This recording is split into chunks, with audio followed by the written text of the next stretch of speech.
As people age, their priorities and desires naturally shift. After spending decades building careers, raising families, and navigating life's many responsibilities, older individuals often find themselves with more time to reflect, slow down, and seek emotional connection. In this stage of life, one of the most meaningful and fulfilling aspects is the bond they share with others of the same age. The companionship between elderly people is not only emotionally rewarding, but also essential to their mental and physical well-being. It brings comfort, a sense of belonging, and a shared understanding that younger generations may not always provide. What makes the connection between elderly individuals so unique is the deep well of shared life experiences. They often come from similar backgrounds, have lived through the same historical events, and have faced comparable struggles such as raising children, dealing with illness, or experiencing the loss of loved ones. These common experiences form the foundation for strong, empathetic relationships.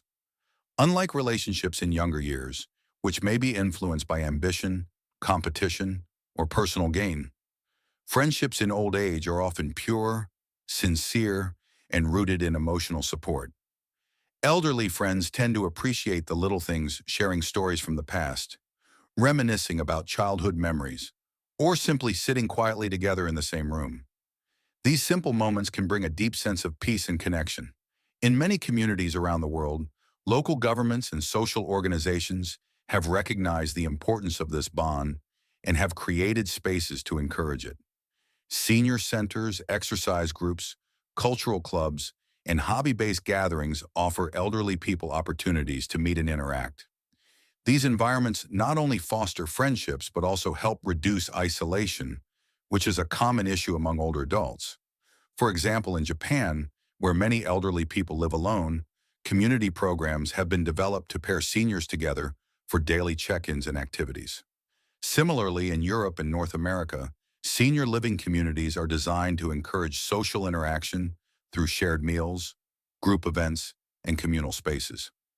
Real-life stories often highlight just how powerful these connections can be. Take the example of two elderly women who met at a Tai Chi class in their 70s. Over time, they became best friends, accompanying each other to doctor appointments, celebrating birthdays, and supporting one another through grief and loss. Their friendship became a lifeline, not just a source of joy, but also a reminder that they were not alone. In another case, a group of elderly men formed a book club that has lasted for over 20 years. For them, it's no longer just about the books, it's about the laughter, the debates, and the companionship that keeps them mentally and emotionally engaged. In today's fast-moving, youth-focused society, elderly people are sometimes overlooked or made to feel invisible. But the bonds they form with one another reveal a deep human truth. Connection does not fade with age. In fact, it often becomes more meaningful. These relationships bring purpose, dignity, and joy to later life.